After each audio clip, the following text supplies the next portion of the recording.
Bonjour, je vais essayer de vous expliquer les fonctions linéaires. Donc prenons un exemple comme dans les exercices 2, 3, 4 de la page 138. Si je vous dis qu'une fonction est définie par f de x égale 3x et que l'on me demande de calculer l'image de 4 par cette fonction, ça veut dire qu'au départ j'ai 4 et je cherche combien j'aurai à l'arrivée. Ici, une fonction linéaire, c'est que je multiplie toujours par un même nombre. Ici, je dois tout le temps multiplier par 3. Donc quand j'ai 4 au départ, je multiplie cette valeur-là par 3 et j'obtiens 12. Donc on va dire que dans ce sens-là, l'image de 4 par la fonction f est 12. Ça, on retrouve tous les mots de vocabulaire liés à nos fonctions, comme on les a déjà vus et que vous avez déjà dû acquérir. Si maintenant au contraire on me demande de trouver un antécédent, ou plutôt ici l'unique antécédent, parce qu'il n'y en a qu'un seul et unique, l'antécédent de, mettons, 27 par ma fonction f. Ça veut dire qu'à la fin, pardon, j'ai 27 et je recherche quel était le nombre de départ. Donc chercher un antécédent, c'est retrouver le sens contraire. On a dit en fait tout simplement, si ma fonction est linéaire, je pars de le nombre qui est dans la parenthèse à celui qui est à l'arrivée en multipliant toujours par un même nombre qui est ici 3. Ça veut dire que quand je le fais dans l'autre sens et que je pars de la valeur d'arrivée pour chercher ce que j'avais au départ, on fait l'opération contraire, on divise par 3. Et vous allez très rapidement trouver qu'ici il y aura 9. On pourrait évidemment présenter ça de façon bien plus facile avec un tableau de valeurs. X, c'est toujours la valeur de la ligne de départ. Graphiquement, c'est la ligne de ce que l'on met à l'horizontale. F de x, c'est toujours la ligne suivante qui représente les valeurs placées à la verticale. Quand on me demande f de 4, c'est-à-dire l'image de 4, au départ, j'ai 4 et je cherche combien j'ai à l'arrivée. Si on me demande de chercher un antécédent de 27, ça veut dire que à la fin, j'ai eu 27. On a dit que ma fonction était linéaire. Si elle est linéaire, c'est qu'il y a un coefficient de proportionnalité. Ce coefficient, c'est le nombre qui multiplie mon x. Donc ici, j'ai partout multiplié par 3. Donc je passe de la première à la deuxième ligne en multipliant par 3. Et on trouve très facilement que 4 fois 3, ça fait effectivement 12. Et qu'au contraire, l'antécédent de 27, si je fais dans l'autre sens, alors retrouver l'antécédent de 27, ça veut dire que si je fais dans l'autre sens, je fais l'opération contraire. Le contraire de multiplier par 3, c'est diviser par 3. Et on trouverait bien 9. Les fonctions linéaires, ce ne sont que des fonctions pour lesquelles on a multiplié toujours par un même nombre. Donc si je vous dis que ma fonction f est définie par f de x égale 5 moins 3x, s'agit-il d'une fonction linéaire? Ici, vous devez faire attention, 5 c'est un nombre tout seul. Le 3, il est associé au x, c'est la famille des x. Je ne peux pas réduire ça, je ne peux pas regrouper. Il n'y a donc pas eu une simple multiplication de mon x par un simple et même nombre toujours identique. Il ne s'agit donc pas d'une fonction linéaire. Il ne s'agira que d'une fonction affine qu'on étudiera un peu plus tard. Ici, j'ai dit que je ne m'intéressais qu'aux fonctions linéaires. Si maintenant je vous donne f de x égale x au carré, vous allez me dire x au carré, c'est bien une multiplication. X au carré, ça correspond bien à x fois x. Le souci, c'est que mon x va varier à chaque valeur.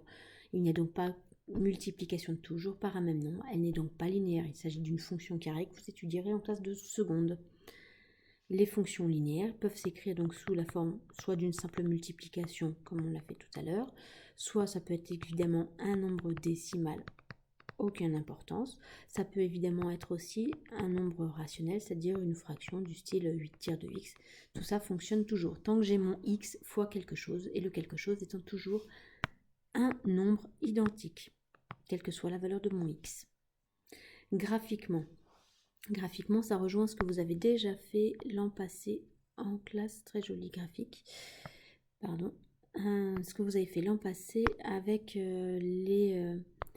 vérifier si graphiquement il y a de la proportionnalité. Donc dans mon graphique, c'est un peu mieux.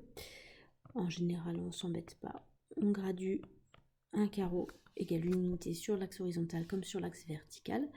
Évidemment, pour vérifier si ma fonction est bien linéaire graphiquement, il va falloir que j'ai une droite qui passe par l'origine. Ça, vous l'avez fait en classe de 4e. Si maintenant je reprends ma fameuse fonction qui était définie par f de x égale 3x. Le plus simple du plus simple, pour ne pas vous tromper, c'est de faire un tableau de valeurs. Que peut faire votre calculatrice? Je vous l'avais déjà expliqué il y a quelques temps, en classe entière. Ici, il faut imaginer, j'ai bien dit que c'était le plus simple pour ne pas se tromper, mais il y a bien plus rapide quand vous serez plus efficace. Ici, vous savez d'avance qu'il y a fonction linéaire puisqu'il n'y a qu'une multiplication par un seul et même nombre. Donc graphiquement, vous savez déjà qu'il s'agit d'une droite passant par l'origine et dont tous les points évidemment seront alignés avec cette origine. Moi je vous dis, on ne va pas prendre 2 points parce qu'il s'agit d'une droite, pour être sûr on va en prendre 3, parce qu'imaginez que vous preniez un premier point, un deuxième point, mes 2 points sont toujours alignés. Si j'en prends un troisième et que je vois que ça forme ça, il est bien évident que je me suis trompée quelque part puisque mes points ne seront pas alignés. Donc pour être sûr que mes points sont réellement alignés, il faut 3 points, parce que 2 points ne suffisent pas à prouver que tous les points sont corrects. Donc ici on prend 3 points au hasard. Bon, on va pas s'embêter, on sait que ça passe par l'origine. Forcément, si je remplace x par 0, 3 fois 0, ça fera bien 0. On prend ensuite des points tout à fait quelconques, tout ce qu'on veut. Là, j'ai de la place, je peux très bien prendre du côté des négatifs comme du côté des positifs, aucune importance. Donc je vais prendre tiens, moins 1, et puis ici je prendrai 2. Je peux prendre aussi, évidemment, il n'y a aucune importance avec ça, ne pas m'embêter, je vais prendre x égale 0, x égale 1, x égale 2. Et je regarde ensuite ce qui se passera pour les images respectives. Si je remplace x par moins 1, 3 fois moins 1, ça fera moins 3. Lorsque je remplace x par 2, 3 fois 2, ça fera 6. Ça veut dire que ici, mes points à placer, il y a bien 0, 0, l'origine. Lorsque x vaut moins 1, donc je rappelle, moins 1, c'est sur l'axe horizontal.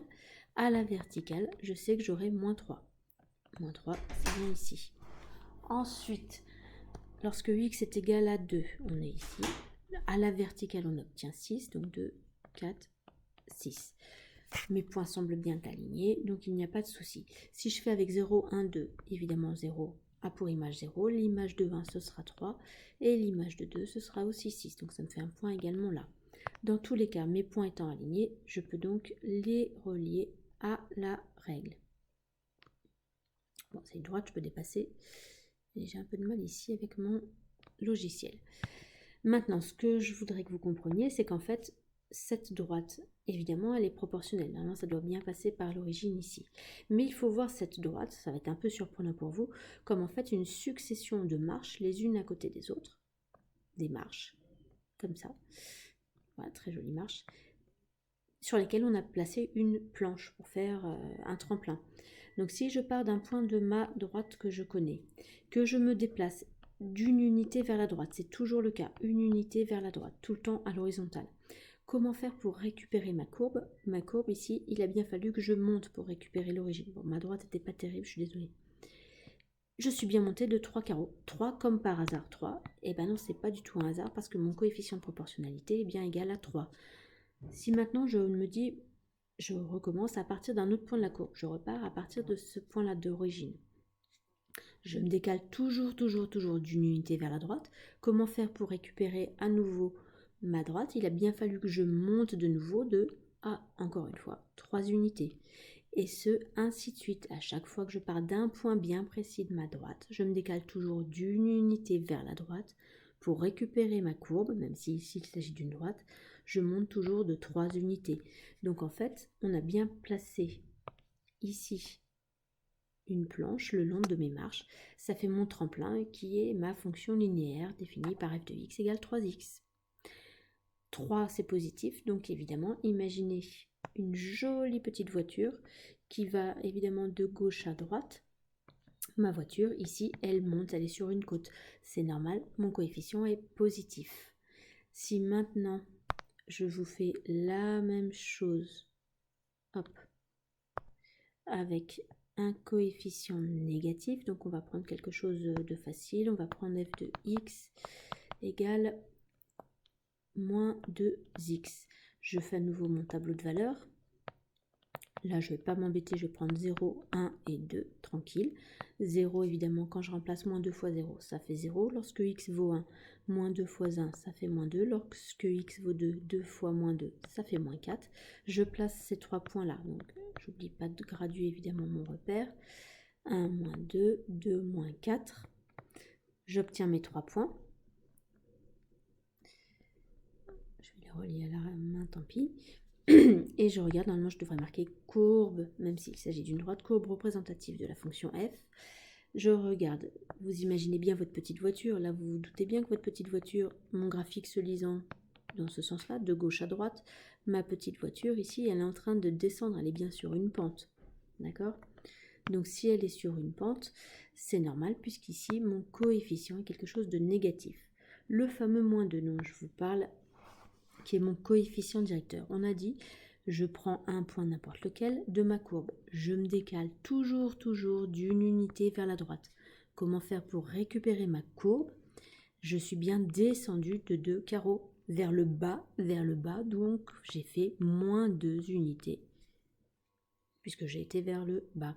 Je me retrouve sur ce point-là, et à nouveau, je me décale d'une unité vers la droite, toujours pour récupérer ma courbe. Je suis bien descendu de 2 carreaux. J'ai donc fait moins 2 unités, c'est-à-dire 2 unités vers le bas. Et à nouveau, ainsi, etc. Ma droite est donc une succession de marches. Bon, évidemment, là, ici, ma planche, elle est un peu en lévitation, mais elle est bien collée à chacune de mes marches. Voilà, j'espère que ces explications vous satisferont. À plus tard.